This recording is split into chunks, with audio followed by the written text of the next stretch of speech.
हूं देव और मेरे channel perfect study and information में आप सबका बहुत बहुत स्वागत है। दोस्तों, आज की सेशन में हम लोग जेएसएससी सिलेबस में पढ़ना है, उसमें जो सेकंड पेपर खोटा है, तो खोटा की बात करेंगे। खोटा का बहुत सारा चीज़ डल चुका है। जैसे पद भाग में जो हम लोग का गद्य भाग में जो हम लोग का छाइहर पढ़ना है, तो छाइहर कहानी की जो 10 कहानी सीरीज है वो डल चुकी है। उसके बाद स्टूडेंट्स का डिमांड हुआ था कि आखिर गीत जो पद भाग में है उसमें प्रॉब्लम हो रही है और उसको कंप्लीट कराया जाए। चूँकि ये कविता है तो कविता को समझने में थोड़ा दिक्कत होता है, तो उसको कंप्लीट कराया जाए। तो वो भी कुछ वीडियोस डल चुका है और आगे डलने के प्रोसेस में है। और क्या है कि आपको जो भी यहाँ पढ़ाया जाता है उसका एक पीडीएफ बनेगा, मतलब एक ये बुक है। तो बुक आपको अगर नहीं खरीदना है तो कोई दिक्कत नहीं, आपको नहीं खरीदना पड़ेगा। इसका जो भी जितना भी होता रहेगा एक एक का पिक्चर लेके उसको टेलीग्राम चैनल पर डाला जाएगा। डिस्क्रिप्शन बॉक्स में जाइए, वहाँ पे टेलीग्राम का लिंक मिलेगा और उस लिंक पे आप जाइए, ज्वाइन कीजिए और वहाँ जाके आपको सारा कुछ मिलेगा। ठीक है, अगर अभी नहीं है तो कुछ दिन में डल जाएगा, धीरे धीरे डलना शुरू हो जाएगा। प्रक्रिया चल रही है, अगर डलना स्टार्ट हुआ तो रेगुलर डलता रहेगा। चलिए, आज हम लोग इसमें जानेंगे कि चौथी और पांचवी कविता क्या है। इसके पीछे जो भी कविता है वो बन चुकी है, इसी चैनल पर डल चुकी है। चौथी और पांचवी कविता, आंखें गीत की चौथी और पांचवी कविता में क्या है। दोस्तों, किसी भी कविता के पहले हम लोग नंबर सिस्टम लिख देंगे कि चौथी है, पांचवी है, क्योंकि 72 कविता में ये पूछा जा सकता है कि ये कितने नंबर की कविता है। या कविता, किसी भी कविता का जो शीर्षक होता है उस शीर्षक को पूछ के किताब की है, ठीक है, या फिर पूछ दिया जाए शीर्षक देके कि इसके कवि कौन है। ठीक है, तो इस जितने भी आखिर गीत का जो अभी 72 सीरीज चलेगा, इसके जो कवि हैं वो श्रीनिवास पानुरी हैं।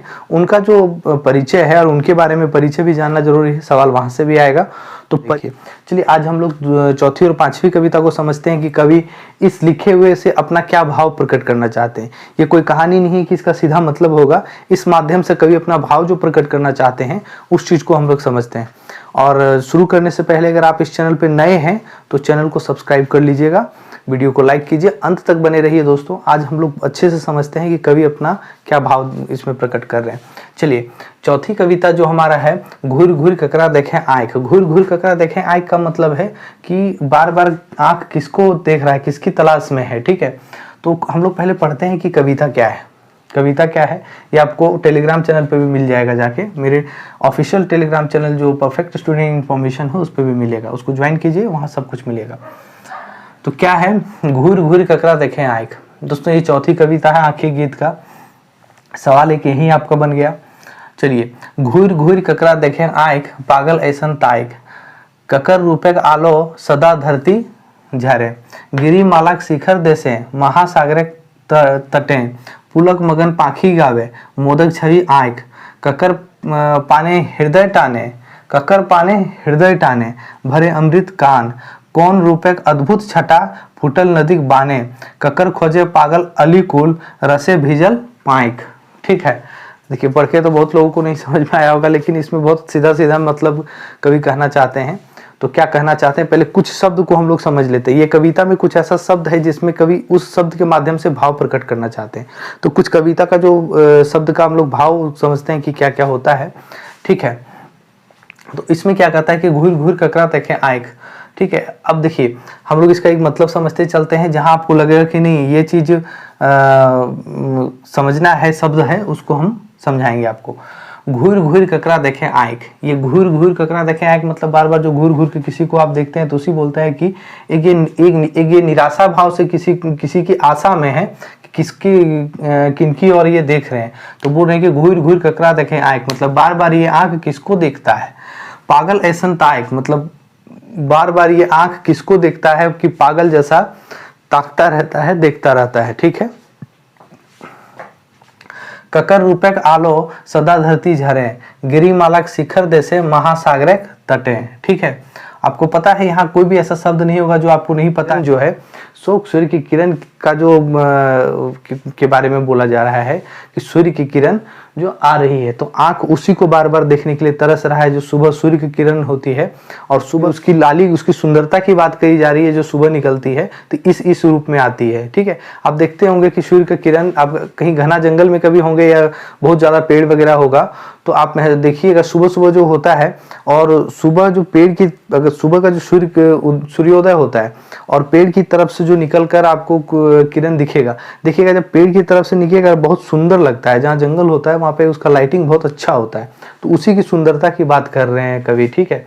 और उसी तरह से होता है कि शिखर होता है कि कहीं पर्वत है, बड़ा सा पर्वत, उसके तरफ से भी आता है तो वहाँ भी बहुत सुंदर दृश्य बनता है। सागर है तो उसका सागर का जो पानी होता है वहाँ जो उसका चित्र बनता है, छाया चित्र बनता है, तो उसमें सुंदरता उसका जो झलकता है उसकी बातें कर रही है। उसी के लिए मन पागल हो रहा है देखने के लिए प्यार व्यार, ठीक है। पुलक मगन पाखी गावे मोदक छवि आंख, ककर पानी हृदय ताने भरे अमृत काने। जो सुबह सुबह का जो सूर्य की किरण उगती है और उसका जो छटा होती है, उसकी छटा करने का मतलब उसकी जो किरण है तो उसकी जो छटा निकलेगी, उसकी छटा जो सुंदरता निकलेगी, उसको उसके समय भी पक्षी जो चहचहाने लगती है, तो उससे क्या होता है, जो पक्षी चहचहाता है तो देखिए ककर ककर पाने हृदय टाने, ठीक है, किसकी ओर मेरा हृदय खींचा चाह रहा है। टाने मतलब खींचना, खींचा जाना, टाना मतलब खींचना, तो किसकी ओर मेरा हृदय खींचा चला जा रहा है। भरे अमृत काने, जो हम और हमारा कान जो है, जो मेरे कानों में अमृत सा भर गया है। मतलब कवि कहना चाहते हैं इसमें दोस्तों कि सुबह की जो किरण होती है उसको देखकर उसके समय में जो चिड़िया चहचहाती है, उसको सुनकर उसमें जो चमक आता है, उसको सुनकर जो चेहरे में चमक आता है, ठीक है, वही कह रहे कि उसको देखकर हृदय जो है सो खींचा चला जाता है, ठीक है। कान अमृत जैसा, कान में लगता है कि कुछ अमृत सा भर गया है, ठीक है। अब ऐसा नहीं कि सुबह सुबह आप बहुत एकदम नींद में हर बगल में एकदम कोई अजीब सा आवाज वाला पक्षी आपको डिस्टर्ब कर दे, वैसा नहीं। अब सुनिएगा, कहीं कहीं आप थोड़ा सा जो ग्रामीण इलाके में होंगे या कभी ऐसे जगह पे जहाँ बगल में जंगल हो, और अगर सुबह सुबह एक अच्छी अच्छी आवाज़ आती है पक्षियों की, उस आवाज़ की बात करते हैं, जो मधुरता जिस पक्षी में होती है, जिनकी आवाज़ में, और हमारा मन अच्छा लगता है सुनने में, हमारे उसके बारे में कवि कहना चाहते हैं। और देखिए आगे क्या है, कौन रूपक अद्भुत छटा फूटल नदी बाने, ककर खोजे पागल अलीकुल रसे भेजल पाएक। अलीकुल का मतलब आपको पिछले वीडियो में बताया गया था। अलीकुल का मतलब होता है भौरों का समूह, भौरों का जो गुच्छा होता है उसी को अलीकुल कहा जाता है। तो इसमें क्या कहता है कि कौन रूपक अद्भुत छटा फूटल नदी बाने है, ठीक है। रूप का अद्भुत छटा है जो नदी के किनारे फूल छटा रहा है, और भौरों का समूह पागलों की तरह उसके रस चूसने को व्याकुल है, आतुर है, ठीक है। तो इसमें यही अभी कवि फिलहाल कहना चाहते हैं।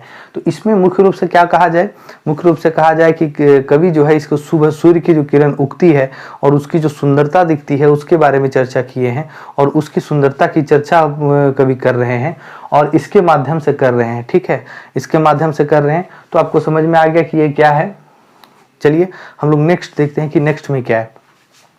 नेक्स्ट जो है, चूंकि देखिए इसमें इतना डीप आपको पूछा नहीं जाएगा, और ये इसमें क्या एक एक चीज को, इसका एक सीधा सीधा मतलब भाव भी कह के बताया जा सकता था, लेकिन एक एक चीज जैसे जो कह रहे हैं उनके मतलब यहाँ क्या है और यहाँ के हिसाब से कभी अपना क्या भाव प्रकट करना चाह रहे हैं, तो इस तरह से हम आपको समझाने की कोशिश कर रहे हैं।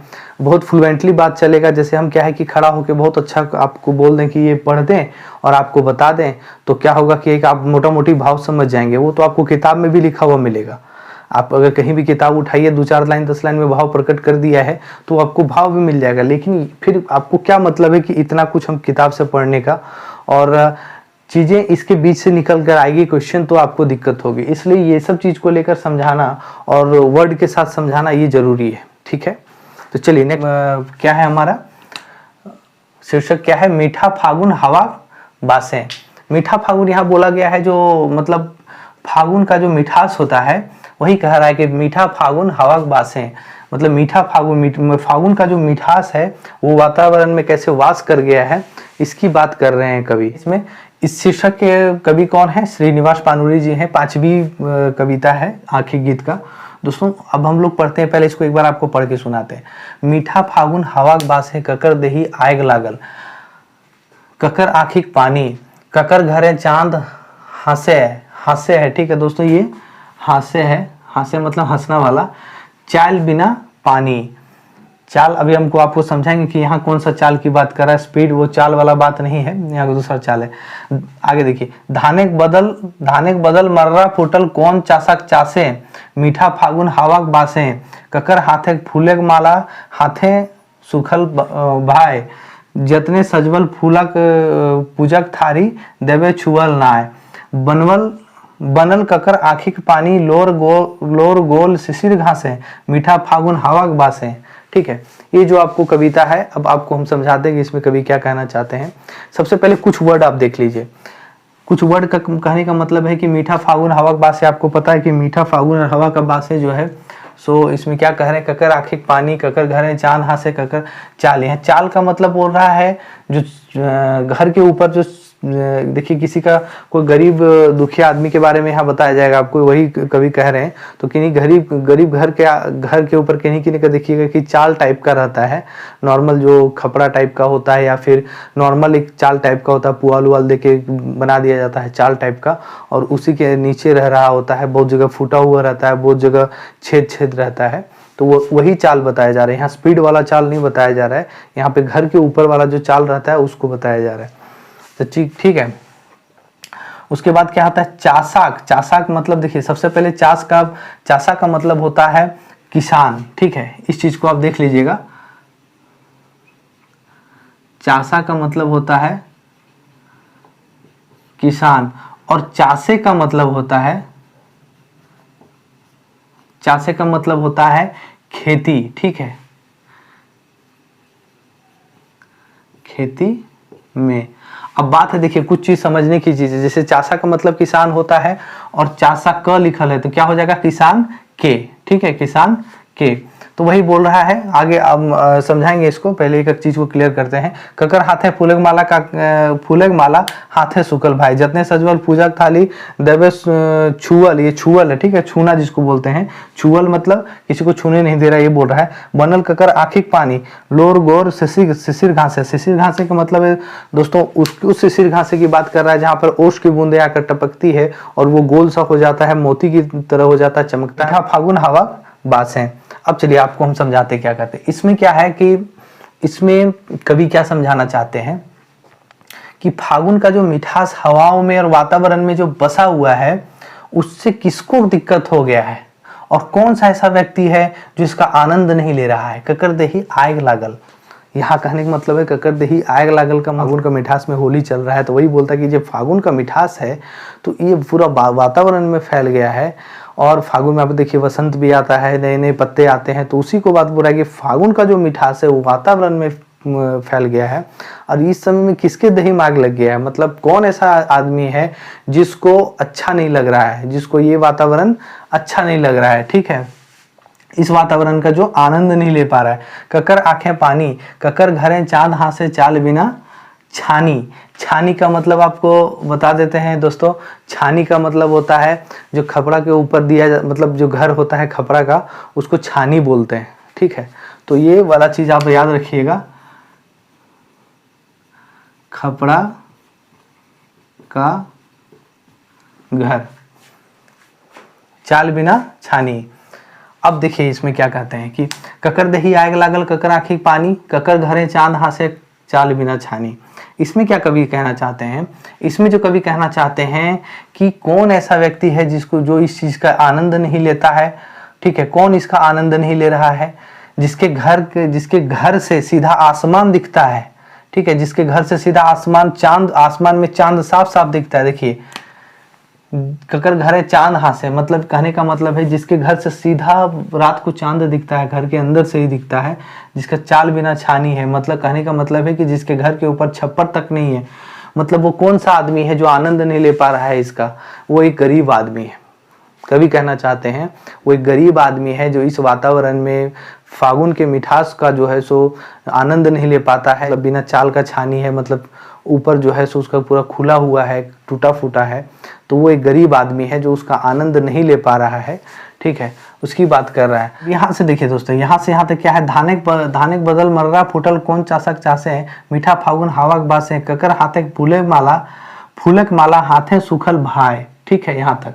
अब इसमें क्या कहना चाहते हैं कवि, इसमें जो कहना चाहते हैं कि मतलब कौन किसान की खेती में धान का बाली फूटा हुआ है, फागुन के मिठास में वातावरण में किसके हाथ में किसके हाथ में फूल का माला है और किसका हाथ में माला सूखा हुआ है। ठीक है, ये चीज कवि कहना चाहते हैं। ठीक है, और लास्ट में इसका मेन भाव समझाएंगे कि क्या कहना चाहते हैं कवि। फिर देखिए अब इसको समझिए, जतने सजवल पूजक थाली देवे छुअल नाय, बनवल ककर आखिक पानी लोर गोल शिशिर घासे, मीठा फागुन हवा बासे। दोस्तों यहाँ जो कवि कहना चाहते हैं, इस लाइन के माध्यम से क्या कहना चाहते हैं, सजा हुआ पूजा का थाली किसी को छूने नहीं दिया जाता है। ये जो साफ गोल ओस की बूंद का पानी जो है वो किसी असहाय का है, ठीक है, वो किसी असहाय का है, मतलब कहने का मतलब है कि किसी गरीब आदमी का आंसू है, ठीक है, जो फागुन की मिठास का वातावरण में घुला हुआ है और वो इसका आनंद नहीं ले पा रहा है, ठीक है। तो यही कवि इसमें दो कविता में अपना अपना अलग अलग भाव प्रकट कर रहे हैं। ये क्या होता है इस कहानी में, घूर घूर ककरा देखे आंख में, क्या कवि कहना चाहते हैं कि सुबह की जो किरणें होती है, किरणों से जो मतलब किरणों का जो सुंदरता होता है, उस सुंदरता की का जो ये बड़ाई कर रहे हैं, उस सुंदरता का जो है सो ये परिचय दे रहे हैं इस कविता के माध्यम से। और इतना ये एक देखिए लाइन में लिखने का मतलब क्या होता है ना कि एग्जाम्पल देते हैं। कहने का मतलब होता है कि ये जितनी चीजें हैं वो एग्जाम्पल के तौर पे समझाते हैं कि इस तरह से वो अपने भाव को प्रकट करना चाहते हैं। तो वही इसका आपको कविता में क्या था कि कवि जो है वो सूर्य की किरण जो सुबह होती है वो किस किस तरह से छूती हुई आती है, किस किस तरह से कहाँ कहाँ पे सुंदरता उसका बढ़ता है, कहाँ कहाँ पे वो सुंदर लगता है। तो वही सुंदरता जो जहाँ जहाँ पर लगता है, कभी वहाँ वहाँ की चीज़ों को यहाँ दर्शा रहे हैं, बोल रहे हैं कि उस माध्यम से अच्छा लगता है और वो पागल हुए रहते हैं। सुबह का किरण निकलती है और जिस माध्यम से उनको देखने में अच्छा लगता है वो देखने के लिए पागल हुए रहते हैं। उनका आँख जो है सो ढूंढता रहता है, खोजता रहता है, ठीक है। तो यही इसका अपना भाव प्रकट करना, ये आपको बता दिए दोस्तों। अब इसमें क्या कहना चाहते हैं, पांचवा में जो है सीधा सीधा उसका भाव क्या है, कवि क्या कहना चाहते हैं कि वातावरण में इस फागुन के मिठास में जो फागुन का मिठास है ये वातावरण में फैल चुका है, ये वातावरण में फैल गया है। कौन ऐसा आदमी है जो इसका आनंद नहीं ले रहा है? इसका आनंद तो हर किसी को लेना चाहिए। इसका आनंद कौन ऐसा आदमी है? तो कौन ऐसा आदमी है, कवि उसमें बताते हैं कि जिसका घर में चाल नहीं है, छत है, जो घर से ही रात को चांद देख लेता है, वो कौन है? वो गरीब आदमी है। वो गरीब आदमी, देखिए यहाँ पे लिखा हुआ है ना कि जो है वो गरीब आदमी है। वही बोल रहे हैं, इसमें बोलते हैं कि ऐसा आदमी जो मतलब ऐसा आदमी जो सजा हुआ फूल का थाली नहीं छू सकता है। यहाँ देखिए इसका मतलब ये नहीं है कि ये कोई कास्टिज्म की बात नहीं कर रहा है, ये कोई कास्टिज्म की बात यहाँ नहीं हो रही है। यहाँ बात हो रही है फूल का थाली उसका सजा हुआ पूजा के लिए जा रहे थे, हर किसी को जूठा हाथ से नहीं छूने को मिलता है, उसी तरह इसको वंचित कर दिया गया है। इस वातावरण से वो अपने आप को वंचित किया हुआ है, उसका आनंद नहीं ले पा रहा है, यही भाव प्रकट करते हैं इसमें। तो ये दो चीज़ का दो मतलब आप समझ गए क्या है। चलिए नेक्स्ट वीडियो में हम लोग आएंगे और कोशिश करेंगे, देखिए ज़्यादा वीडियो बनाने की हम कोशिश करते हैं लेकिन बहुत लंबा हो जाएगा। शॉर्टकट में सिर्फ थोड़ा सा भाव बोल के निकल जाएंगे तो नुकसान आप ही को होगा। हमें क्या है, हम चार 5 करके बना देंगे, नुकसान हो जाएगा आपका। इसलिए हम सोच रहे हैं कि रेगुलर डालें। अगर आप रेगुलर इस चीज़ को प्यार देते हैं, वीडियो को रेगुलर बने रहते हैं, तो क्या करते हैं कि देखिए आप लोग जितने लोग देखते हैं क्या लाइक नहीं करते हैं, उसको क्या कीजिए, लाइक कीजिए और शेयर कीजिए। अगर लाइक और शेयर कीजिएगा तो हमें क्या होगा कि आगे भी बनाने में अच्छा लगेगा। हम मेहनत आगे करते रहेंगे, आपके लिए कंटेंट तैयार करते रहेंगे। क्या होता है दोस्तों, इसको पहले कविता को पढ़नी होती है, कविता का क्या मतलब होता है वो देखिएगा। अब अगर आप खोटा भाषी हैं, समझते हैं, तो आप सीधा इसका क्या होगा कि अब यहाँ हृदय है, हृदय लिखा हुआ मतलब हृदय, टाने का मतलब खींचना। लेकिन क्या होता है कि कुछ चीजें जो एक्सप्रेस करना चाहते हैं कवि, कुछ चीज़ों को एक्सप्रेस करना चाहते हैं कविता के माध्यम से, वो चीज़ें छूट जाएगी आपसे, फिर वो चीज़ आप समझ नहीं पाइएगा। हम भी आएंगे, इस चीज़ को पढ़ेंगे, सीधा सीधा मतलब समझाएंगे, निकल जाएंगे, फिर एग्जाम में आपका क्वेश्चन आएगा, आप वापस आके इसमें गाली दीजिएगा। तो ऐसा नहीं करना है। हम क्या करेंगे कि इसके मेन भाव को समझेंगे, इसके लिए हमें मेहनत लगती है। तो आप क्या कीजिए, हर वीडियो पे बने रहिए और अच्छे से देखिए, अंतिम तक देखिए।